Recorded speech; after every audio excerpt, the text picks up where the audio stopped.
It was the deadliest pandemic the world had ever seen. The Black Death swept across Europe, killing half of the population and nearly collapsing civilization itself. Entire cities disappeared, economies crumbled, and humanity barely clung to survival. But if you think the Black Death was bad, the world without it might have been even worse. On today's episode of the Infographic Show, we're asking, what if the Black Death never happened? The Black Death tore through Europe in the 1300s, with the bulk of the infection being from 1346 to 1353. Spread via fleas and through airborne communication, it was one of the most fatal pandemics in human history, wiping out half of the continent's population at the time. Europe was already weak and vulnerable when the plague hit, poor, divided, and with little medical knowledge to protect anyone, not even the kings. Monarchs ruled with iron fists, the church wielded enormous power, and peasants lived lives of back-breaking labor and poverty. So it's no surprise that when the worst happened, it hit hard. At this point, immunology was unknown and treatments didn't exist. The plague rampaged through towns unchecked. Doctors in beaked masks tended to the dying, while the only weapon against disease, quarantine, failed as often as it succeeded. Most of Europe collapsed, with only scattered pockets spared, where simple hand-washing practices briefly held back the tide.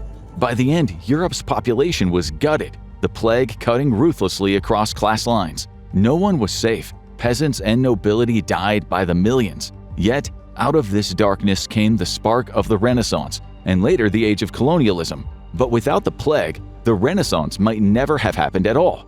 No Leonardo da Vinci, no Michelangelo, no Galileo. The entire leap forward in science and culture could have been lost. Just more people and more problems.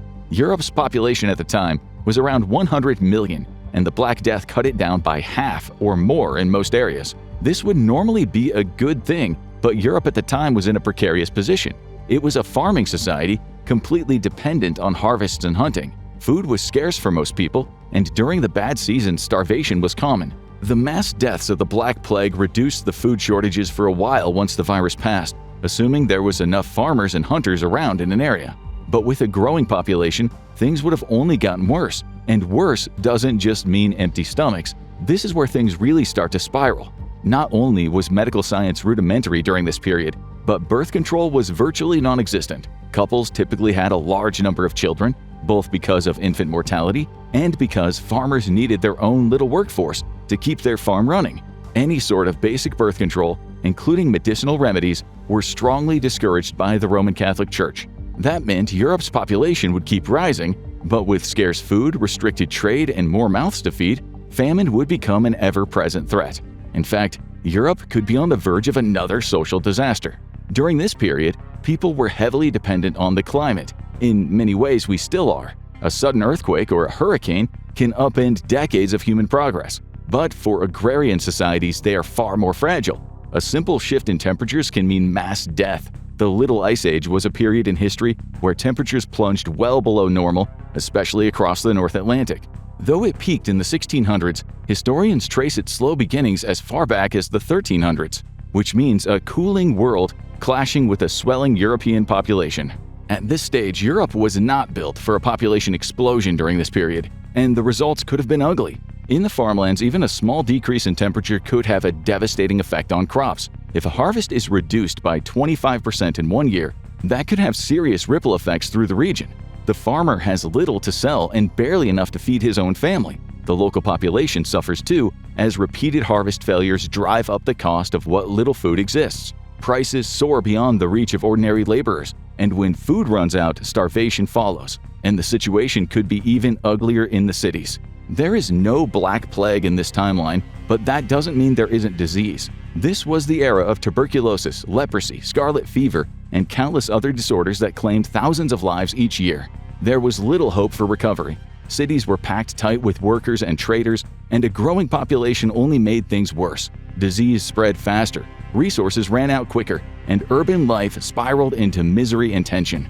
And what comes next makes the plague look like a warm-up act. Most governments in the era were some form of monarchy, although there had been some reforms in the early part of the millennium. In places like England, parliaments placed limits on a king's ability to raise taxes or enact sweeping changes. But for the average person, the government remained distant and inaccessible. The idea of elections was little more than a pipe dream.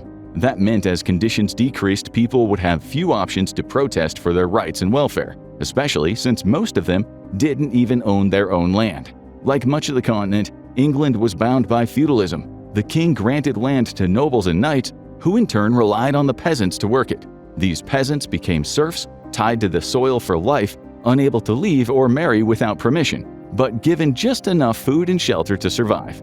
In reality, the Black Death shattered this system. With half of the workforce gone, the remaining peasants gained leverage, demanding wages and freedom. But without the plague, that bargaining power disappears. Lords would have more desperate workers than positions to fill, driving conditions even lower. Serfdom, already brutal, would have grown harsher still. Overpopulation would deepen the misery. As Europe's climate cooled, harvests would fail more often. Lords would squeeze their serfs for higher tributes. Landless peasants with nowhere else to turn would have to compete for the chance to serve, trading freedom for survival. The strongest might be chosen, forced to work harder for less, while the rest were left to starve outside of the system. Feudalism could drag on for centuries. Nobles would keep their grip on power while the peasants remained chained to the bottom. Without the Black Death to break the system, serfdom might not fade at all.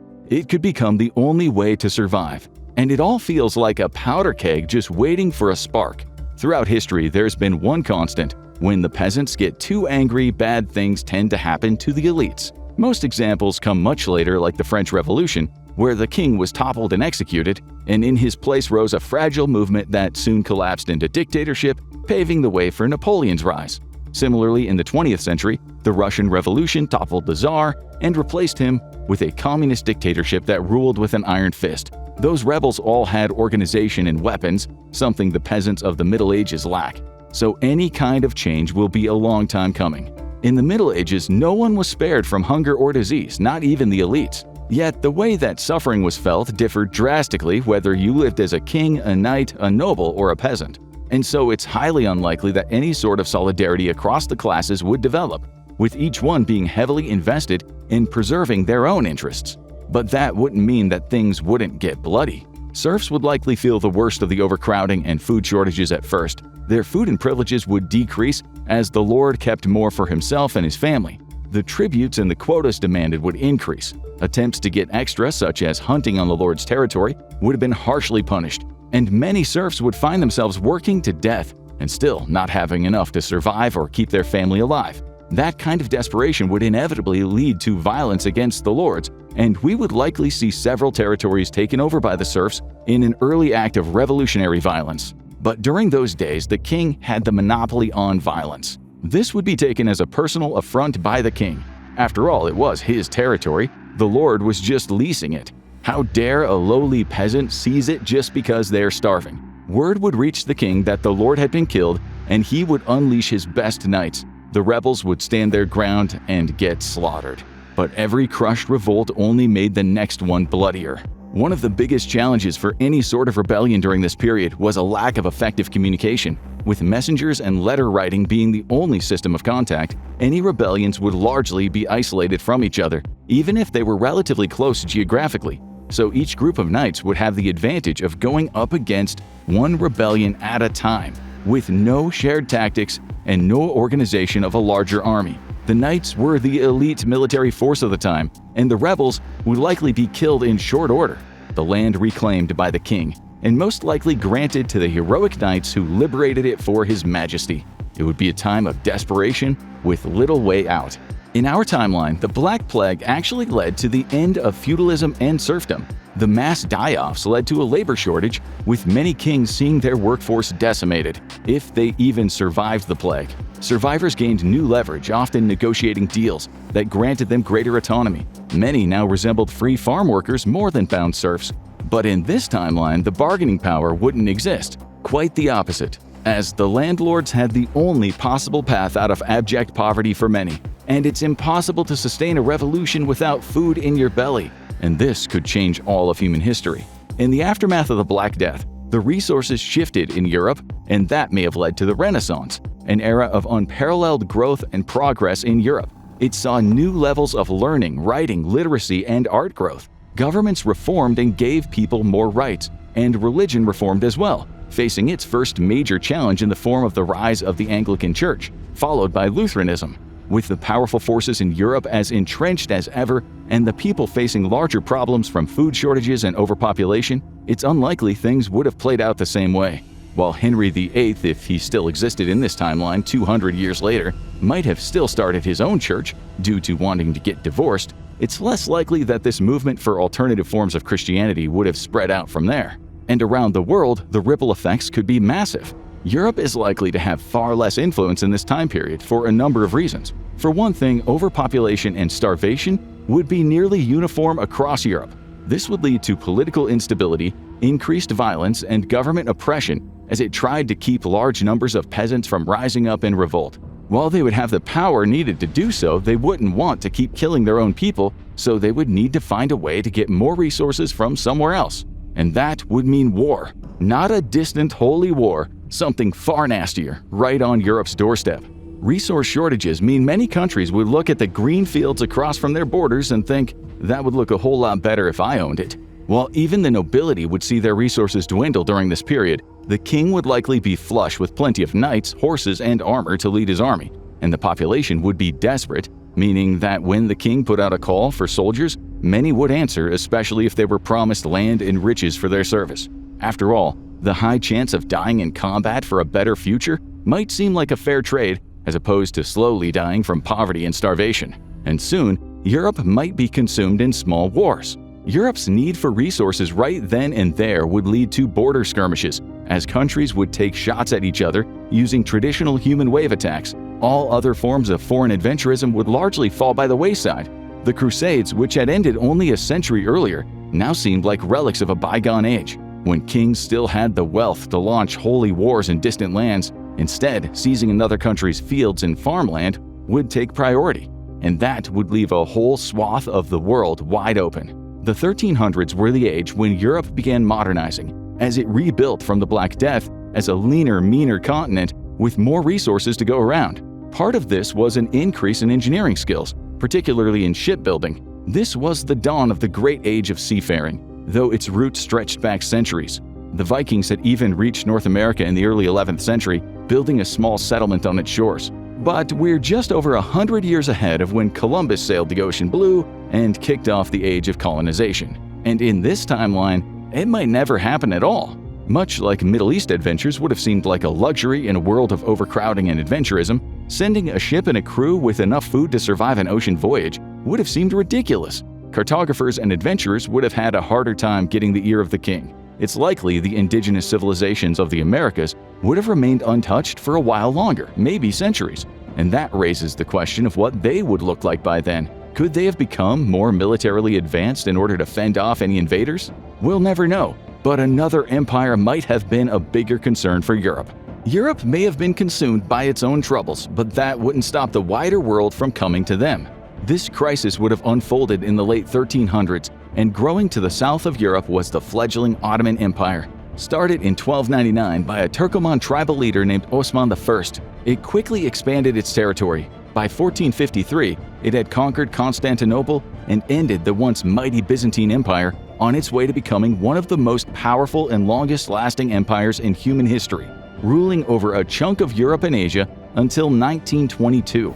Who knows how large it could have grown? Maybe big enough that Europe never stood a chance. At its peak, the Ottoman Empire controlled chunks of the Arabian Peninsula and North Africa, along with all of Turkey and much of the modern Middle East, including the Holy Land that was relentlessly fought over by Christians, Muslims, and Jews alike. It made significant inroads into southeastern Europe, controlling Greece and the Balkans, as well as autonomous vassal territory in areas like Hungary and Ukraine. It did all of this with a fast-expanding Europe as its chief rival. But Europe was largely looking outward for the next few hundred years. And in a timeline without the Black Death, this might have been very different. The Ottoman Empire would have had an easier time establishing itself as the world's preeminent power during this era, as the countries of Europe would have been struggling to survive. The Ottoman Empire felt the plague, but far less than Europe. Its rise from more stable regions left it in a stronger position, poised to expand. In this timeline, it might have pushed deeper into Europe, perhaps even approaching the reach of the massive Roman Empire that once spanned the continent. Probably the biggest loser of this entire paradigm is England. which might never get to start the British Empire where the sun never set. The ravaging effects of the Black Plague meant Britain was forced into modernizing in some key ways that still shape the world to this day. Across Europe, it's likely that the old-fashioned monarchies, powered by the church behind the scenes, would have still held court for generations to come. Social progress, global exploration, and advances in sciences and art would have been delayed, and one area would have been hit harder than any other.